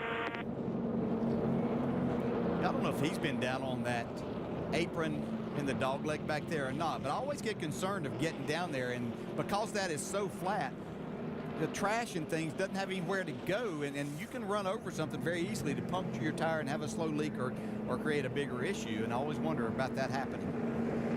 Remember when we were running that 100 consecutive laps of green saying didn't see this coming? Yeah. This is more like what we thought we were going to see today. Caution, caution, caution. Nationwide Series 200 miler started off with Kyle Busch leading a lot of laps and a lot of green flag running. But then, caution, and caution, and caution. In fact, since lap 105, 1, 2, 3, 4, 5, now 6 yellow flags in the span of 50 laps. And we're cleaning up from the 7th caution of this race and about set to go back at it with what'll be 40 laps to go. Big stories on the day. Kyle Busch dominating, getting shuffled back by strategy, racing his way back to the front. Owners Championship, Brad Keselowski in a crash a little bit ago, lap 142, running in 19th place while Kyle Busch leads. And Drivers Championship, Austin Dillon running 4th. Sam Hornish struggling all day. His crew chief making a strategy call to shuffle him from 13th to 2nd a couple of cautions ago at what would have been the last set of pit stops most of the others made. Now he's hanging in there in 6th position and trying to protect his place in this championship and fight another day next Saturday down at Homestead Miami Speedway. Kyle Busch chosen the outside lane here for this restart. And waved off the restart. Going to be another lap before we go back at it. Got a cleanup truck they've just dispatched out onto the backside of the course to have a look. Yeah, I think all these cautions in a row you just talked about are a big break for the 22 team. They've been able to get a lap back that they lost trying to fix it, and now more time to work on it, and more of these laps clicking off under caution are going to be that many fewer laps that they can lose with their car being as damaged as it is. Kyle's taking this from his young driver. Won the truck race last night in his truck. Eric Jones. Yeah, he was outstanding in that race, but took the lead a couple of times from the outside.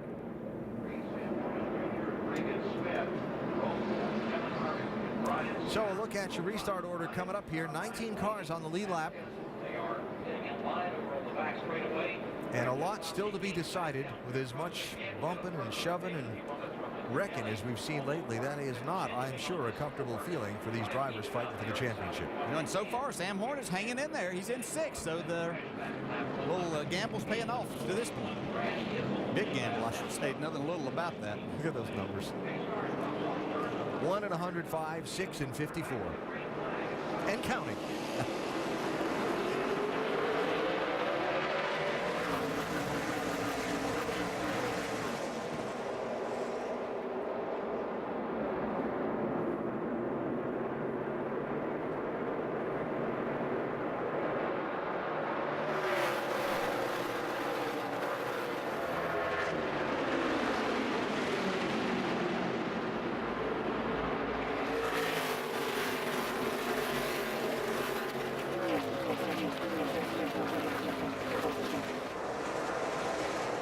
Kyle Busch from that outside lane back to the race lead. 7 and 12. Regan Smith, Sam Hornish, 5th and 6th place.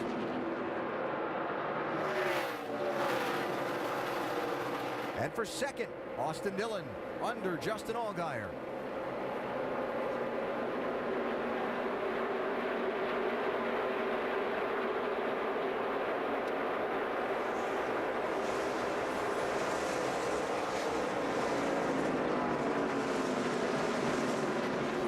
Kevin Harvick, somebody thought would be up fighting for the win a lot in this race. He was in 2nd and 3rd place for a lot of that long run.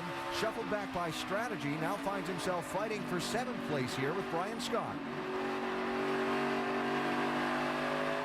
We expected both of these cars, the 2 and the 33, to be up inside that top 5, possibly battling Kyle Busch and at the time Brad Keselowski for a victory here today. Here's Matt. Oh, baby. 18, Brian Scott. That thing almost went around again. Fortunately for him, he didn't get the guy on the outside this time. It was Brian who had a slide just like that earlier that caught the left rear quarter of Brad Keselowski's car and turned him into the outside wall.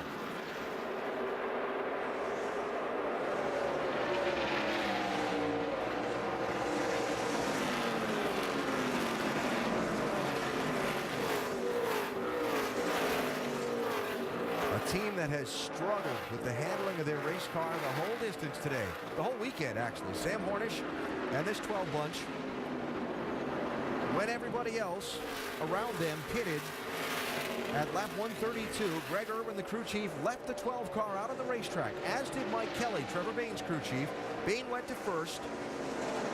Hornish went to 2nd, and Greg Irwin told him, you're running 13th. If you don't fall any further back than that, then the gamble paid off. Yeah, and I think these cautions have helped with the cycling of the tires and things. I think it's got him more on equal ground there with everyone else that got at least 2 tires there. So great call. I'm going to have to back up because I was very critical of that. Didn't think that it was going to work, but he's hanging on here and making that look very good. One of the reasons I didn't think it would work is because he has to run 93 laps since the last time he pitted. I didn't think that they could go that far.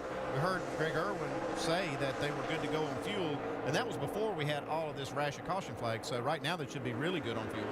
How's the move down there, Vince? It's interesting, Alan, because at one point Sam Hornish came on the radio and told Greg Irwin, he said, I know you're trying to cheer me up. I'm going to just make the best of it with what I've got right here. But actually, Sam just said a few moments ago, it's really not quite as bad as I thought it might have been a little while ago. so maybe it's starting to come to him a little bit, but no doubt they had to roll the dice. And Hornish told me right before he got in the car today, he said it's going to be a blue-collar day. We're going to have to make the best of what we got, and so far, with 32 to go, that's what they're doing. We said at the start of our broadcast, got to run the whole race, whatever circumstances present you. Yeah, every day can't be a good day, you know, and you just have to battle. And right now, they're battling enough to keep themselves right in this championship. Big battle in turn one almost resulted in another yellow flag about 2 laps ago. Watch this.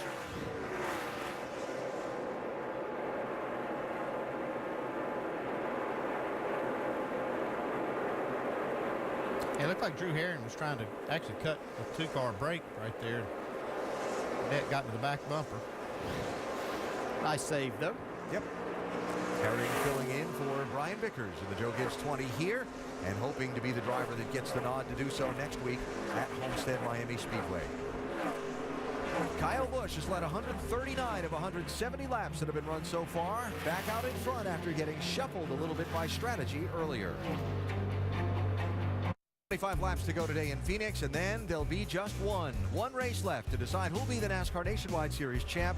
The beautiful setting of the Homestead Miami Speedway in South Florida. I live in South Florida. I can tell you the weather's spectacular. Come on down. I've already got my ticket to that one, but if you want a ticket to the race, that's your last chance. There you go. Ford Championship weekend next Friday, Saturday, and Sunday. Austin Dillon positioning himself to be in better shape than he was starting this day to race for that championship next Sunday. He was 6 points ahead of Sam Hornish starting the day, 9 as they run on the track right now. And this young man has a lot of weight on his shoulders. First of all, he's driving for his grandfather, Richard Childress, the decorated team owner in all 3 of NASCAR's National Series. He's not just an employee, though. He's the grandson. And with that always comes, like the son of every corporate owner, the raised eyebrow. Does he deserve to be here? Has he earned his way? And I know, Andy, you know Richard so well, and you've been around this family for a couple decades now. And Austin is no silver spoon kid. No, I can tell you Richard Childress is a great guy to work for, very fair, but he makes these kids earn what they get, and they all have. They've raced in all kinds of series on dirt. He's made them do a lot of things that were not easy. I mean, they've had to earn this spot, and I think they have. I think they've done a great job. Mike Dillon's their dad. I think he's done a great job with these two guys raising them, and yeah, they're out here doing great things, and I think they've been given the tools to do all of this, and they're lucky in that sense that they have a grandfather and family that can provide this, but they're doing the best. I mean, they're really doing a lot with it, and I think they've earned it. Yeah, I agree 100%. I think that part of what makes them good is that they were made to understand their cars and to work on their cars, work hard, drive hard. Yes, have they been given the opportunity to drive some better equipment, though? Yeah, but that's what everybody tries to get in that position. Some come by it this way, others work their way in it other ways. Some bring sponsorship to the deal. So it's just different, but you have to earn your keep, and certainly Austin Dillon has done that. He's an excellent race driver, very worthy of being a champion in this series, and he will go on to have great success in the Cup Series. And his rival for the championship, Sam Hornish Jr., certainly a name well known for many years by race fans. His success on the Izod IndyCar circuit, his Indianapolis 500 victory. And Sam came to NASCAR, initially had his struggles, particularly in the NASCAR Sprint Cup Series, came back and has regrouped and is determined not just to have a shot at being a champion here, but to work his way back to the NASCAR Sprint Cup level. Sam's kind of a shy guy and can be a little time-consuming to get to know. But the one thing you figure out about Sam fairly quickly is this guy's got a burn. He is a fiery race car driver inside when he's strapped in. He has a desire to succeed, and he's not going to quit. No, he's not going to. He's a competitor through and through. You appreciate what he's done. Roger Penske himself will tell you right up front that he made a mistake in throwing Sam into the Cup Series too soon in his career. Maybe not realizing just how difficult this transition is to take a great open-wheel driver and bring him over here. This is totally different, and it probably was a little bit of an injustice to Sam at that time. He's working hard to work his way back and get that opportunity back in the Cup Series. And I believe he's deserving of that, too. If the race runs out like it is today and they make the nice save, from an ill-handling race car. The mindset of driver and crew chief now, both these teams, as you go to that final race next weekend, where it's close. Yeah, it's going to be still, if it plays out just like we see it now, Sam Hornish and Greg Irwin have some points to make up. They're going to have to go down there with guns blazing and do everything they can. But I think Greg Irwin's done a great job today. He took a big chance to leave this car out on the racetrack and get this track position, and probably, you know, low on fuel, all of these things, but he's took the chance knowing that's maybe the only opportunity he was going to have today, and it's working out for him. Yeah, I'm going to give him a pat on the back. I questioned that, and it's working out. They've got themselves in a position. The mile and a half have been a strong point for them. They're going to have their best race of the year. Going to have to try to go win next week and make it all happen and see if they can force the 3 team into a mistake or not running as well. But Vince, right now, they're performing well at this point in time of the race. Well, DJ, when I was talking to Sam about the struggles they've had in trying to find the sweet spot with their race car today, Sam told me, he said, what's going to be even more important, because we're confident we can at least get it close, but what's going to be more important is the strategy calls, to make the right calls at the right time. And that's exactly what Greg Irwin has done here today, to put them in position to not lose too many points as they chase Austin Dillon in the championship. So point taken, and Greg Irwin certainly has done his job today with 14 to go. Hornish right there in the mix. And Vince, we're sitting up here chuckling because that last lap of the race, after all we just finished talking about Sam's struggles and so on, he just ran the fastest lap of everybody that last lap of the race. Yeah, he's been in the top 3 here for the last 5 or 6 laps, and just amazing. I think the shade down in 1 and 2 has helped them, but again, I think the cycling of the tires through those cautions helped put him on more equal ground. And let's give Sam, the driver, a lot of credit here of driving a car that's not to his liking of what he would love to have, but he's making the most of it. And on the other championship front, with the troubles of the 22 today and the crash back at lap 142 when Brad Keselowski got turned into the wall, Brad is out there running, but he's in 19th place and Kyle Busch is dominating. So the Nationwide Series Owners Championship is going to go to that final race of the season with them having to race heads up for it. And for Kyle Busch, he's been dominant this season, yes, but here's just an interesting little quirk. Every time they've had a bad finish this season, they bounced back and won the race the next week. Look at that column on the left, and then the one on the right. Yeah, pretty outstanding. That's what championship teams and drivers are made of right there, is you bounce back. You know, you have that bad game or bad race, then you make the most of it. Sam trying hard not to lose this spot to Matt Kenseth. Championship point at stake there. That's 5th place. Matt Kenseth trying to take it from him. Matt gives us opportunity to talk ahead a moment about tomorrow. Jimmy Johnson starting on pole. Kenseth going to start back in 14th position in the NASCAR Sprint Cup Series, second to last race of the championship. Yeah, both cars look pretty good in the final practice session, though. Jimmy Johnson really looked good, but I think that Matt had to be pretty happy with his car with the lap times I saw. But Andy is going to come down. Crew chiefs are going to be wringing their hands tomorrow. Yeah, it's going to be some tough decisions made. There's going to be leapfrog strategies. These tires we were watching today are holding speed real well, so it's going to open up a lot of opportunities for strategy for everybody else. So it's going to be a good one to watch. And for everybody who went, ooh, when Matt qualified 14th, just know this. Carl Edwards, the winner of the race back here on March 3rd, started 15th. Ooh. But Jimmy's on the pole. Ooh. Gonna be a fun day. That's tomorrow, 2 Eastern on ESPN. The NASCAR Sprint Cup Series from here at Phoenix. Our telecast presented by Quicken Loans. So Kyle Busch leading. Austin Dillon second. Sam Hornish fighting for 5th place. Brad Keselowski back in 19th. A race that had a 100-lap run of green flags. And then caution after caution after caution has now gone 30 consecutive laps under the green. And Kyle Busch looking for his 12th win of the season. Something about this configuration of car that Kyle just has an extreme feel for. The momentum style of racing with the restricted engines and so on, and he just finds, I understand he's a great driver and he's in great equipment, but he maximizes it every time he's in it. Just yeah, he really does. There's other drivers that are in excellent equipment too, but Kyle gets it done on a more regular basis, and it certainly fits his style. Really good exit. Hey, this has been a good battle. I watched Sam Hornish came off turn 4 just a second ago down on the bottom, and Matt got a little run up on the outside. Not quite up there, but a little contact. Yeah, sent a little message there. Matt trying to make that pass on the high side, and I can tell you with a conversation earlier today with Matt, one of his concerns was this racetrack not widening out, that upper groove not taking any rubber. He was glad to be able to run this and hope that he was going to see that happen, that it was going to lend for a better race tomorrow, and where you're not quite as nervous as a driver in attacking this track and getting a little bit out of the groove and getting yourself in real trouble. So watching Hornish try and defend 5th place, Kyle Busch continuing to hold a solid, nearly 3-second lead over 2nd place, Austin Dillon. It's a great performance by this 12 team, but right now I'm like you, Dale. Sam Hornish Jr. is doing a great job behind the wheel. And he's holding off a great driver with a better car than him right now to try to hold on to this 5th spot. Yeah, that's actually more than that car, the chassis of it's capable of doing right now. Sam Hornish, this is a championship caliber effort by this driver.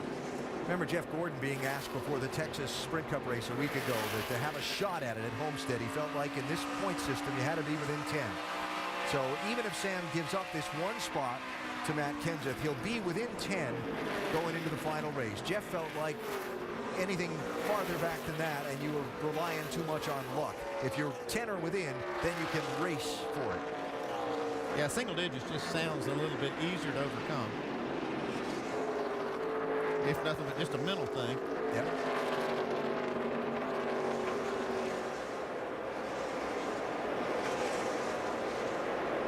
Side-by-side lap traffic ahead. And that clears a little bit.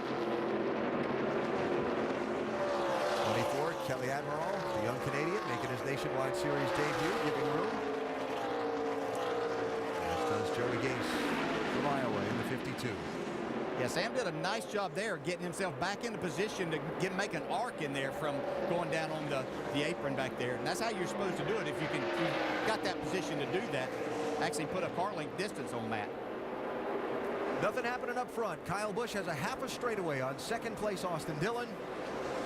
Dillon does have some company for the runner-up spot. Justin Allgaier still there with him. If Allgaier can pass Dillon, that's a championship point that would swing back in Sam Hornish's favor. He's got a fender up beside him. White flag for the race leader and for 2nd place.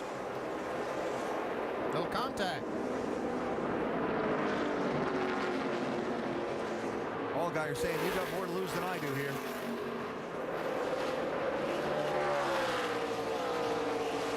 Final corners. Dillon coming back, racing for that runner-up spot. Not going to have a shot at that angle. Kyle Busch is going to lead 168 of 200 laps and score the win. Austin Dillon finishes 3rd. Watching Sam Hornish come to the stripe, and Sam finishes in 5th. 8 points between the top 2 going to the finale next Saturday.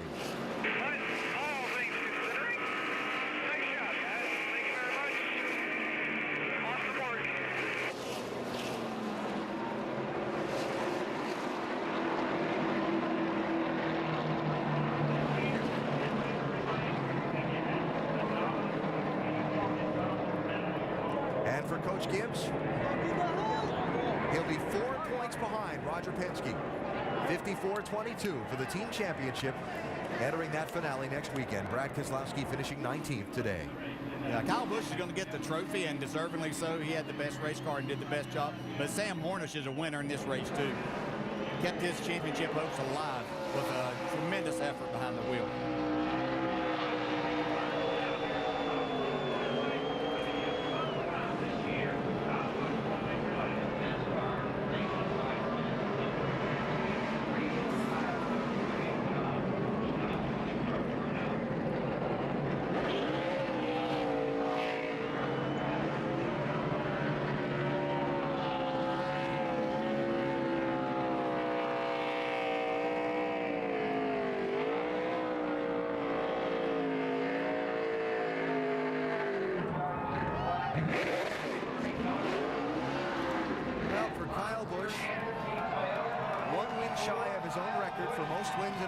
Season. His 12th win this year, his 6th win at Phoenix in the Nationwide Series. Most of our drivers.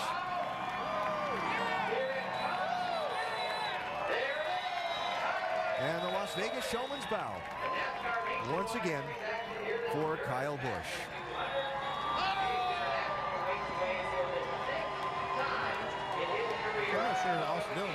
the way Allgaier raced him in that last lap, there was some contact.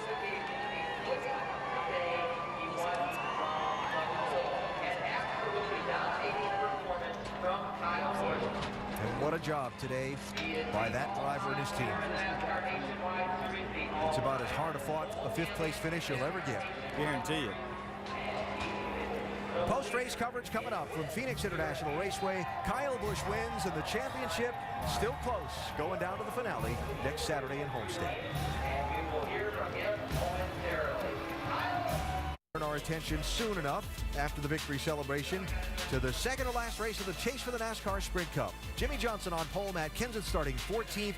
It is tomorrow at 2 Eastern on ESPN, our telecast presented by Quicken Loans. Then next weekend, the season finale. The champions will be crowned in the Ford EcoBoost 300, Homestead Miami Speedway, ESPN next Saturday at 4 Eastern Time. Kyle Busch has led 169 of 200 laps today at Phoenix, and he's in victory lane.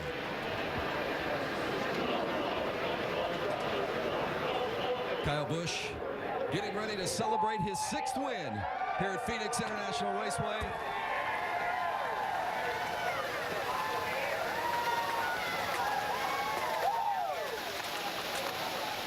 A dominating performance this afternoon, leading 168 of the 200 laps.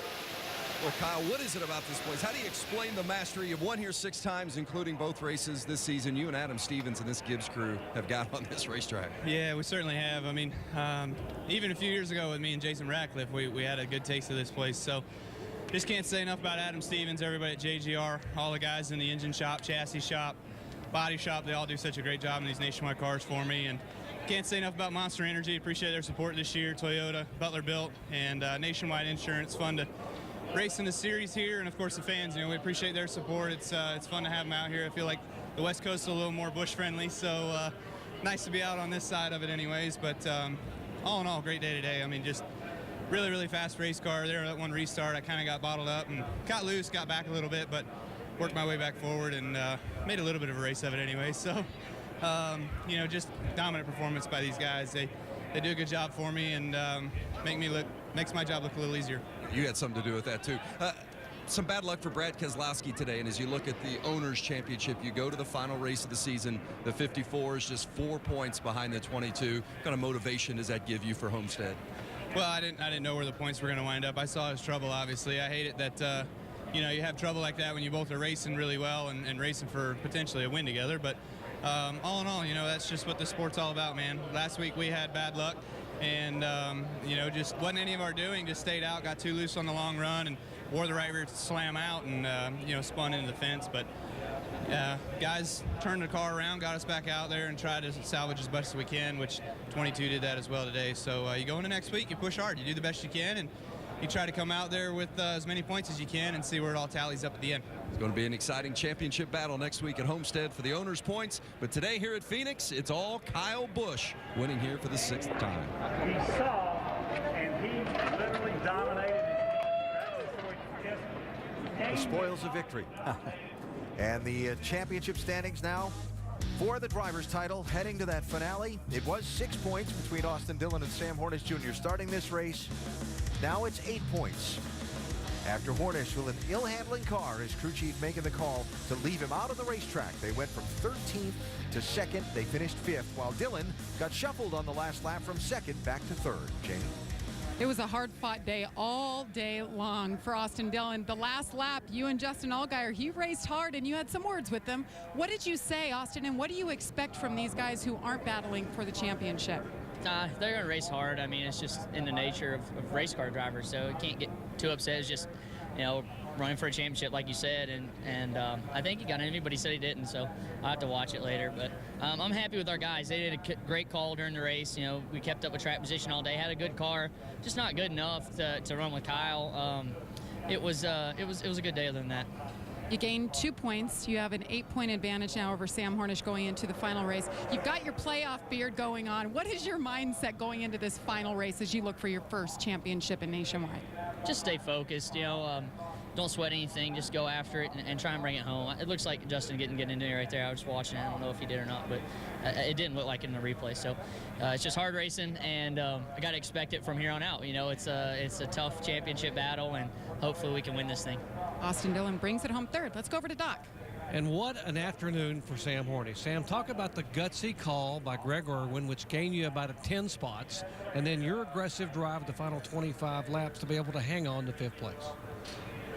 It was tough because we were up and down a lot today. Our Alliance Truck Parts Ford Mustang was not as good as we wanted it to be, but it was much better than it was yesterday. So just real proud of all the guys that work on this car, the guys that pit it, did a great job for us. And we had a whole bunch of people out here from Alliance Truck Parts this weekend, kind of half celebrating our victory a couple years ago. They all came out and did a dinner then, and we did it again last night. And while it's not going to victory lane, it is kind of a victory compared to where we were at yesterday. And just hung tough there.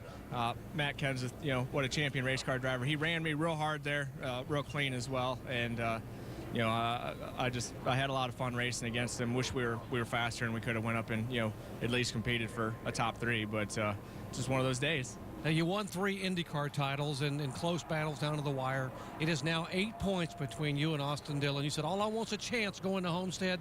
How confident are you can go down there with guns blazing and come out the champion? I'm pretty confident of it. We had the opportunity to go down there and test, so I feel like we've got that on our side. I like Homestead. It's been really good to me in the past. And, we're going to go out there and we're going to do it to the best of our ability.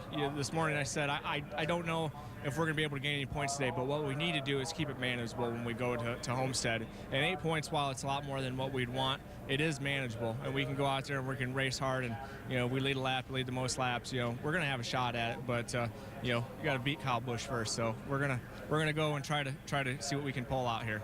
All right, Homestead's been a good track for him. It's manageable, Alan. He also said they're going for it, going for that championship next week at Homestead. So the Drivers' Championship picture, having just talked to Austin and Sam, the Owners' Team Championship. Well, Brad Keselowski running in 5th place at lap 142 when Brian Scott had trouble beneath him in turn 3, flipped the left rear of Keselowski's Ford and sent him into the wall. Brad's team making repeated pit stops and fixing that 22 car. He came back and finished in 19th place, and after the race, Brian Scott, as you could read the lips there, saying, "I'm sorry" to Brad. And standing by with Brad now is Dave Burns. And we also heard Brian say he probably didn't think he could make it any better. 19th is the finishing place and down to 4 points for the Owners' Championship. Brad, what are your thoughts right now? Just disappointed for Roger Penske. He's put a lot of effort into this nationwide program, but some things you can control and sometimes you can't, and that was just a situation we couldn't control. So going down to Homestead, I can remember, are you going to be in the car next week and think you can hold it off? No, Joe Logano is, and he's had, to me, just as strong a track record as I have in this car. So it's a great team. We had a great car today. I would have liked to, played out the finish of that race. I don't know if we had a shot at running with Kyle, but with a few adjustments, maybe. So just wasn't meant to be. Brad Keselowski, one of several drivers in the 22 this year. They take that Owners' Championship lead to Homestead. Jamie?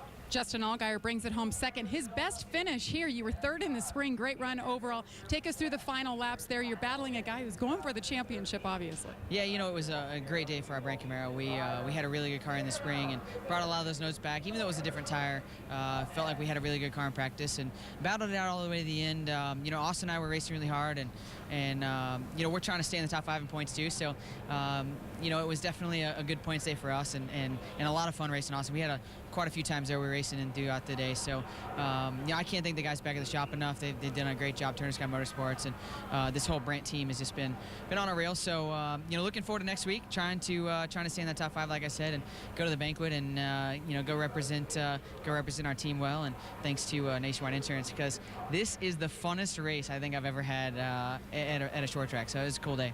We love fun down here. Alan? Well, Justin did a great job and came home with that great runner-up finish today. So we've wrapped up Phoenix. We look ahead to Homestead, Miami now. What do you expect?